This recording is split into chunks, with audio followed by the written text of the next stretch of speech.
முத்தி பூர்ணம் மெய்யாகவே சதுரம் கோடிகால மக்களிடத்திலும் உள்ள சர்வ மூலமந்த நிரூபிய மகான்மேராய உமான் சாலையாண்டவர்களையும்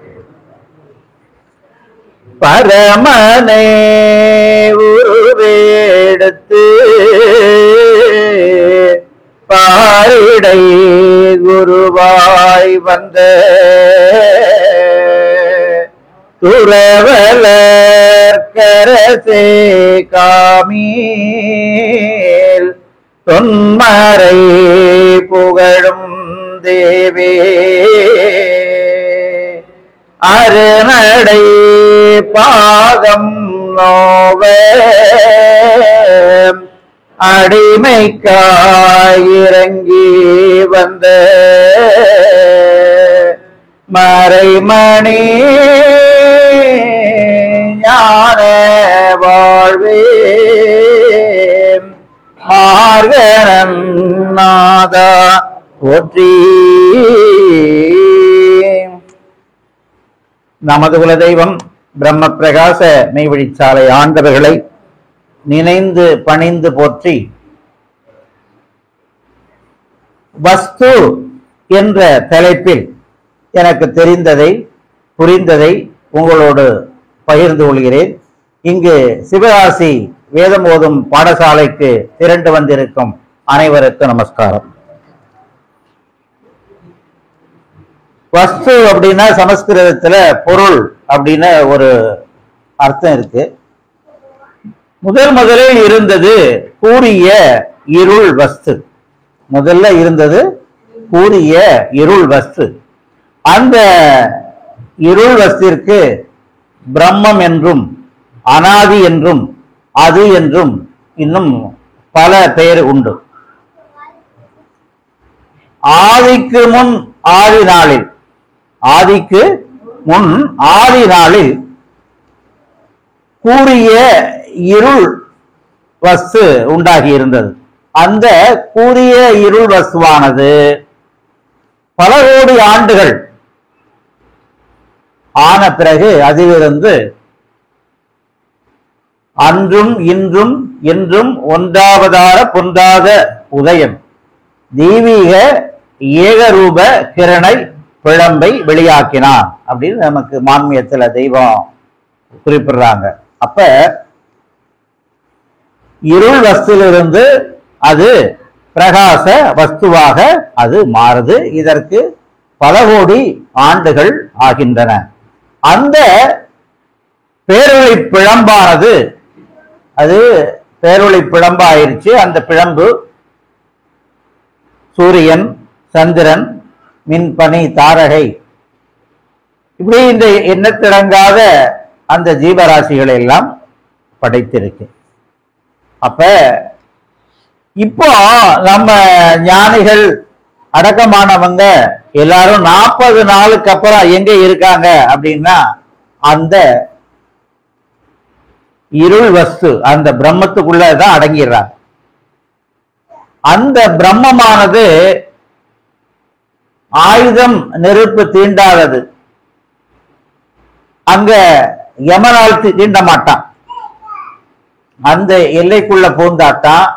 அடுத்து பிரளயம் வந்து இந்த உலகமே அழிந்தாலும் அந்த அவர்கள் காப்பாற்றப்படுவார்கள். மீண்டும் மனித தேகம் கொடுத்து சொர்க்கத்துக்கு அனுப்ப முடியும். இறந்து போய் அழகை தேகமாக அலைந்து கொண்டிருப்பவர்களுக்கு சொர்க்கம் கொடுக்க முடியாது. அவர்களுக்கு நரகம் தான் கொடுக்க முடியும்.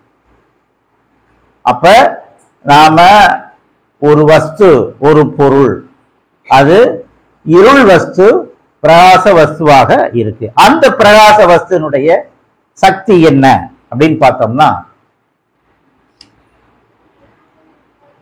இந்த உயிர்ப்போடு இருக்கின்ற அனைத்து ஜீவராசிகளையும் வாழ்விக்கிறது ஜடப்பொருளை ஆகிய சூரியன், சந்திரன். இப்ப நாமெல்லாம் இந்த பூமியில வாழ்வதற்கு சூரியன், சந்திரன் முக்கிய காரணம். அதாவது 4 வகை யோனிகள், புழுக்கம், வித்து, அண்டம், சினை. இந்த 4 வகை யோனிக்கும் அந்த வெப்பம், குளிர்ச்சி, இந்த சக்திகள் தேவைப்படுது. இதெல்லாம் இல்லைன்னா எந்த உயிரினமும் இல்லை. அப்ப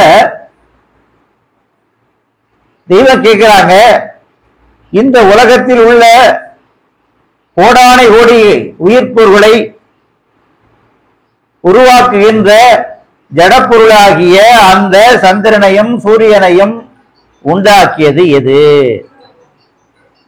அது அறிவாகார வஸ்துவினிடத்தில் இருக்கின்ற ஆக்கல் என்ற சக்தி. அறிவாகார வஸ்துவினிடத்தில் இருக்கின்ற ஆக்கல் என்ற சக்தி. இவ்வாறு கோடானு கோடி பொருள்களை ஆக்கவோ ரட்சிக்கவோ அழிக்கவோ வல்லவம் உள்ள அந்த சக்தியினை தன் கையகத்தில் வைத்திருக்கும் வஸ்து வித்தே கடவுள். அப்ப நாம சொல்ற கடவுள் யாரு அப்படின்னா, எந்த ஒரு பொருளையும் படைக்கக்கூடியவர், காக்கக்கூடியவர், அழிக்கக்கூடியவர். ஆங்கிலத்தில் சொன்னா காட், GOD, காட் ஜெனரேட்டர், உருவாக்குபவர். ஆபரேட்டர், அதை இயக்கி கொண்டிருப்பவர். அடுத்து டி, டெஸ்ட்ராயர். இந்த காட் என்ற ஒரு வார்த்தையிலேயே ஜெனரேட்டர், ஆபரேட்டர், டெஸ்ட்ராயர், இந்த மூன்று சக்தியும் இருப்பவர் தான் அந்த கடவுள், அந்த இறைவன். சரிங்க, இப்போ வஸ்து வித்து பிரகாச வித்துவாக இருக்கு. அந்த பிரகாச வித்துவானது நமக்குள்ள இருக்கு. இந்த இதுவரைக்கும் வந்த ஞானிகள் எல்லாம் தனக்குள் ஒரு குரு முகூர்த்தமாக, மெய்குரு முகூர்த்தமாக தனக்குள்ள இருக்கின்ற அந்த வஸ்து வித்துவாகிய இறைவனை தரிசனம் செய்து அவரெல்லாம் அந்த பரமபதம் கைலாயம் அடைந்தார்கள். இப்போ இந்த கலியுக கடைசியில நாம் அப்படிலாம் எல்லாத்தையும் விடுவதற்கு தயாராக இல்லை. எதையும் விடுறதில்லை, அதுக்கு நேரம் இல்லை. சரிங்களா? அப்ப நமக்காக அந்த வஸ்து வித்தானது இந்த பூமிக்கு வர்றாங்க. இதுவரைக்கும் பல மதங்கள் பார்த்தீங்கன்னா ஒரு கடவுள், ஒரு சாமி உருவத்தை வச்சுக்கிட்டு உருவ வழிபாடு தான் நடந்துட்டு இருக்கு. ஆனா நம்ம தெய்வம் அவர்கள் அவருடைய உருவத்தை கூட வணங்கக்கூடாது அப்படின்னு எடுத்து வச்சிருக்காங்க. அதற்கு பல காரணம் இருக்கு. அதுல ஒரு காரணம் என்னன்னா, எம்மை உன்னை போல் மனித உரு என்று நினைக்காதே. நாம ஒரு தெய்வ திருவுருவம் பார்த்தோம்னா நமக்கு என்ன தெரியும்? ஒரு மனிதர் மனிதராக வந்தவங்கள அவங்களுடைய உருதான் தெரியும். எம்மை உன்னை போல் மனித உரு என்று நினைக்காதே. சர்வ கால வேத மதிமகத்துக்கள் தேடி நிற்கும் வஸ்து பொருள் என்று நினை. இதுவரைக்கும் வந்த ஞானிகள்லாம் அகத்துக்குள்ள போய் அந்த தேடி வணங்கின அந்த வஸ்து இந்த கலியுக கடைசியில இந்த உலகத்தை அழிவிப்பதற்காக, நம்மளை எல்லாம் இந்த மனித தேகம் எடுத்திருக்கிற அத்தனை பேரையும் காத்து ரட்சிப்பதற்காக அந்த வஸ்து நமக்காக ஒரு மனித தேகம் எடுத்து வர்றாங்க. அதனால்தான் எம்மை உன்னை போல் மனித உரு என்று நினைக்காதே. அடுத்து தெய்வம் நித்திய தேகம் எடுத்து வரும் பொழுது இந்த தேகத்துல வரமாட்டாங்க. நம்ம நினைவு அவங்க திருவுரு அதையே நினைச்சா அவங்க அந்த பிரகாச தேகம் எடுத்து வரும் பொழுது நம்ம தெய்வம் இப்படித்தான பார்த்தோம், இது வேற இனமோ மாதிரி இருக்கே, வேறவங்களா இருக்கே அப்படின்னு நம்ம நினைவுக்கு அவங்க அப்படின்னு நினைவுக்கு வராது.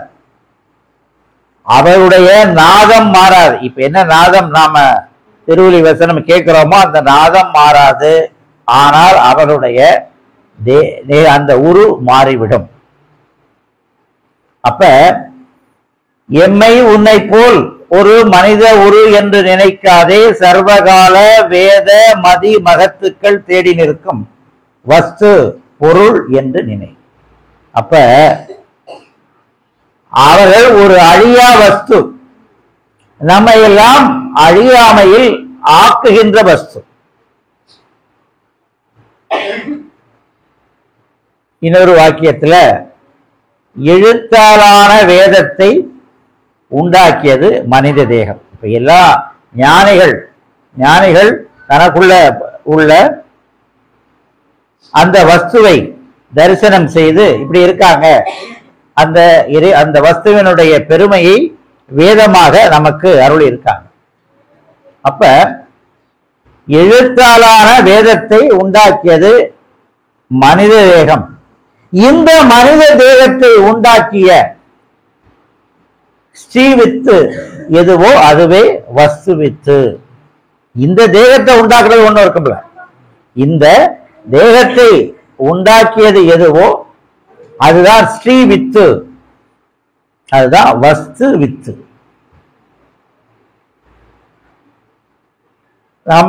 எனக்கு ரொம்ப நாளா நம்ம சாலையில 8:25க்கு தெய்வத்தேடு ஊடகம் வஸ்து துதி அப்படின்னு படிக்கிறாங்க. எனக்கு ரொம்ப நாளா அது என்னன்னு புரியல. போன மாசம் தான் கொஞ்சமா புரிஞ்சு, சரி நம்ம கொஞ்சம் புரிஞ்சத உங்களுக்கும் கொஞ்சமா சொல்லுவோம்.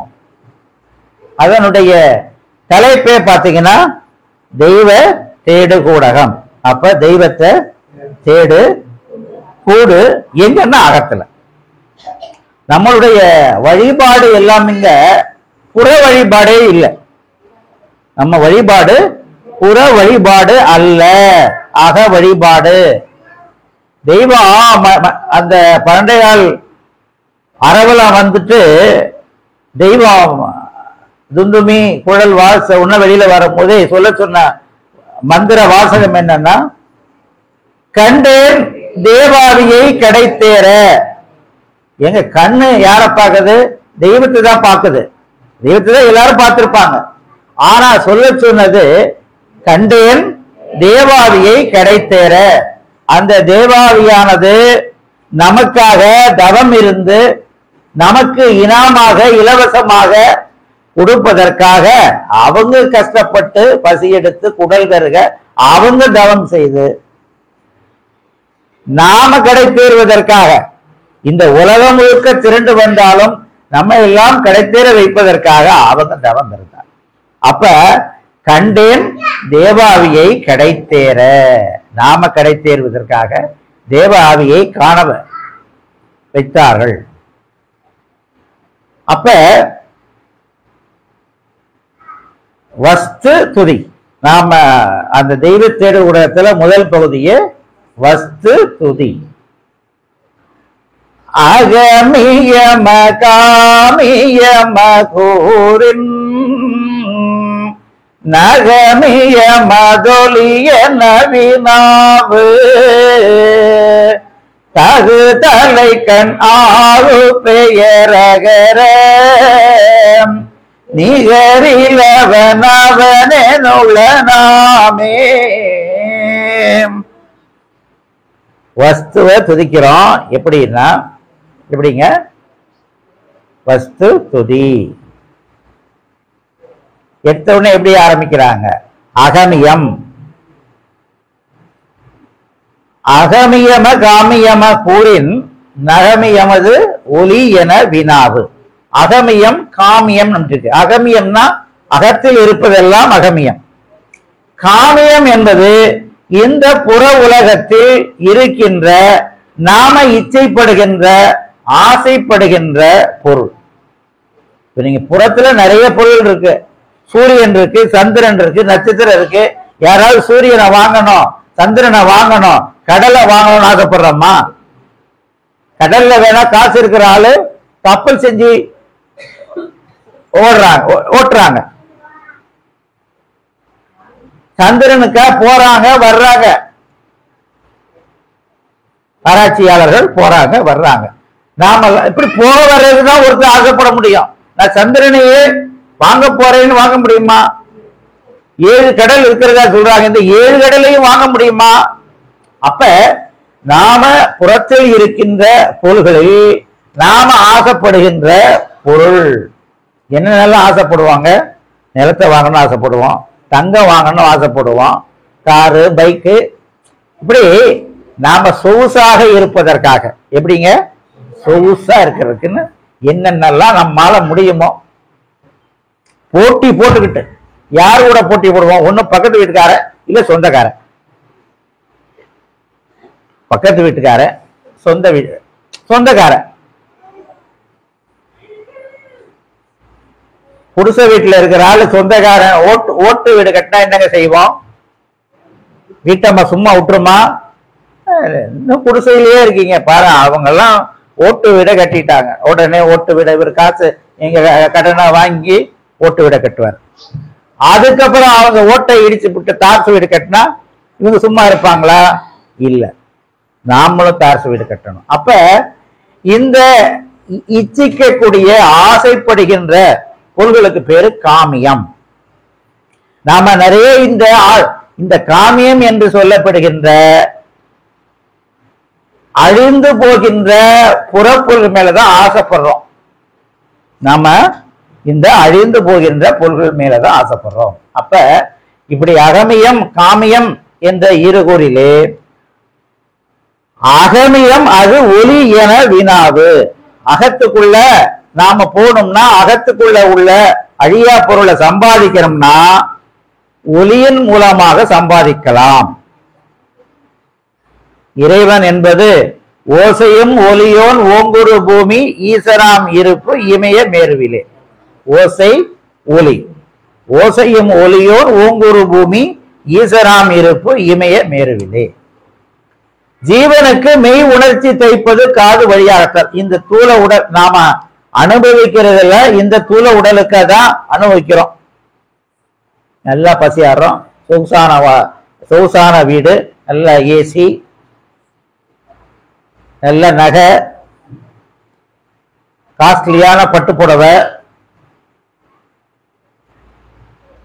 அப்ப இந்த தூள தேகத்துக்காகத்தான் இதெல்லாம். இதற்குள்ளே ஒரு அழியாத ஜீவதேகம் இருக்கின்றது. அந்த ஜீவதேகத்துக்கு உணவு கொடுக்கணும். அதான் திருவள்ளுவர் நாயனார் செல்வத்துள் செல்வம் செவி செல்வம் அச்செல்வம் செல்வத்துள் எல்லாம் தலை. அப்ப செல்வத்துள் எல்லாம் தலை செவி செல்வம் அப்படிங்கிறது நம்ம மனதுல பதிஞ்சிருக்கானா? இல்ல, அழிஞ்சு போற செல்வத்து மேலதான் ஆசைப்பட்டு இருக்கோம். அப்ப அந்த ஒளி என்ன? செவி செல்வமாக இருக்கக்கூடிய அந்த ஒளி எது என்று பார்த்தால் அதற்கு பெயர் தெய்வம் வினாவு அப்படின்னு சொல்றாங்க. வி என்ற ஒரு வார்த்தைக்கு வெற்றி. இது என்ன வி தானங்க? இங்கிலீஷ்ல வி, விக்டரி, வெற்றி. ஜெயிச்சவங்க எல்லாம் இப்படி காமிக்கிறாங்க, ஓட்டப்பந்தயத்துல ஜெயிச்சுட்டு காமிக்கிறாங்க, விக்டரி, ஜெயிச்சுட்டேன். அவங்க வெற்றி தற்காலிக வெற்றி. இன்னைக்கு போட்டியில ஜெயிச்சிருக்காங்க, அடுத்த போட்டியில தோத்து போயிடுவாங்க. அதை விட வேகமா ஓடக்கூடிய ஆள் வந்துருவான். ஆனால் நமக்கு தெய்வம் அவர்கள் நித்திய வெற்றி தருவதற்கு காத்து கொண்டிருக்காங்க. நித்திய வெற்றி, தோல்வியே இல்லை, நித்தியமான வெற்றி. இந்த உலகத்துல நாம எந்த போட்டியில கலந்துகிட்டு எதுல ஜெயிச்சாலும் அது தற்காலிக வெற்றி தான். உலகத்துக்கே பணக்காரன் அப்படின்னு ஒருத்தனை சொல்றான். அடுத்து 2 வருஷத்துல பார்த்தா அவன் இல்லைங்க, அவனை விட வேற ஒருத்தர் நிறைய பணம் சம்பாதிச்சிட்டான், அவன் தாங்க இப்ப உலகத்துக்கே பணக்காரங்கிறான். ஆனால் அந்த அகமியம் அது ஒளி என வினாவு. அந்த வெற்றி தருகின்ற நாவு எது என்றால் நம்ம தெய்வம் அவர்களின் திரு ஆலவாயிலிருந்து வரக்கூடிய அந்த நாதம், அந்த ஒலி, அதுதான் யமன் எல்லையில் வெற்றி தரக்கூடியது. இந்த உலகத்தில் உள்ள அத்தனை மனிதர்களும் யாரு கை அடக்கம்னா யமன் கை அடக்கம். எல்லாம் எப்படி வாழ்ந்தாலும் கடைசியில செத்து போறான் யமன் கையில் மாட்டி. ஆனால் நம்ம தெய்வம் ஒருத்தங்க தான் அந்த யமன், எம் கை அடக்கம். அப்ப அந்த யமன் எம்கை அடக்கம் சொல்லக்கூடிய அந்த நாவிலிருந்து வரக்கூடிய அந்த நாதம் ஒலிதான் நமக்கு அகமியமாக அகத்துக்கு நம்ம ஜீவனுக்கு உணவாக இருக்கு.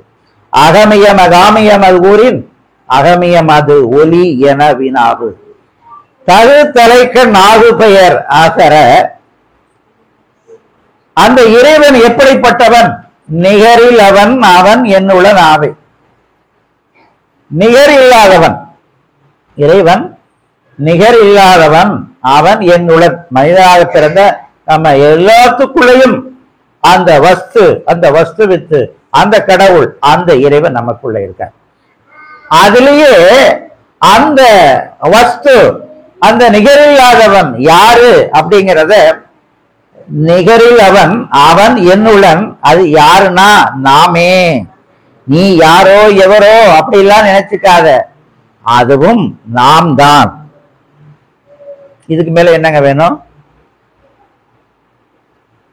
அந்த இந்த பாடல்ல பாத்தீங்கன்னா, கான்மூளை ஆதிக்கு முன் ஆதியமான்மியம் ஓதி வரும். கான்முளை ஆதிக்கு முன் ஆதி, ஆதி ஆதிக்கு முன் ஆதி. அந்த ஆதிக்கு முன் ஆதியத்தான் அனாதி அப்படிங்கிற. ஆதி ஆதிக்கு முன்னால இருந்த நிலை அனாதி. ஆதி என்பது கோடி சூரிய பிரகாசம், ஏகரூப கோடி சூரிய பிழம்பாக இருப்பது ஆதி. அந்த அனாதி என்பது கூறிய இருள் வஸ்து. அப்ப கான்முளை ஆதிக்கு முன் ஆதி யாரோ எவரோ இல்ல, அது யாம். அந்த யாம் நாம் தான் மான்மியம் ஓதி வரும் அப்படின்னு நமக்கு கொடுக்கிறாங்க. இப்போ இந்த கலியுக கடைசியில நமக்கு வஸ்து வித்துவாக நமக்குள்ள இருக்கின்ற அந்த தெய்வம் நமக்காகவே அவர்கள் தேகம் எடுக்கிறாங்க. அதற்குத்தான் ஞானத்திற்கல்ல அந்நாட்டினுக்கு வித்து எடுக்கவே நாம் வருகிறோம். ஞானத்துக்குன்னா நீ வேதத்தைப்படி அதை மனப்பாடம் பண்ணு, அது பிரகாரம் இரு அப்படின்னு சொல்லியிருப்பாங்க. இப்ப ஞானத்துக்கு இல்ல, அந்நாட்டினுக்கு வித்தெடுக்க. அப்ப இப்ப நமக்கு என்ன வேண்டும் என்றால் அவருடைய அன்பு, இரக்கம், கருணை, இதுதான் நமக்கு வேணும். அந்த வஸ்துவனுடைய அழியா வஸ்துவனுடைய அருள் நமக்கு வேண்டும். அந்த அருள் நமக்கு வேணும்னா அவர்களுடைய வெற்றி தருகின்ற அந்த நாவிலிருந்து வருகின்ற ஒலியை நாம் தினமும் கேட்க வேண்டும்.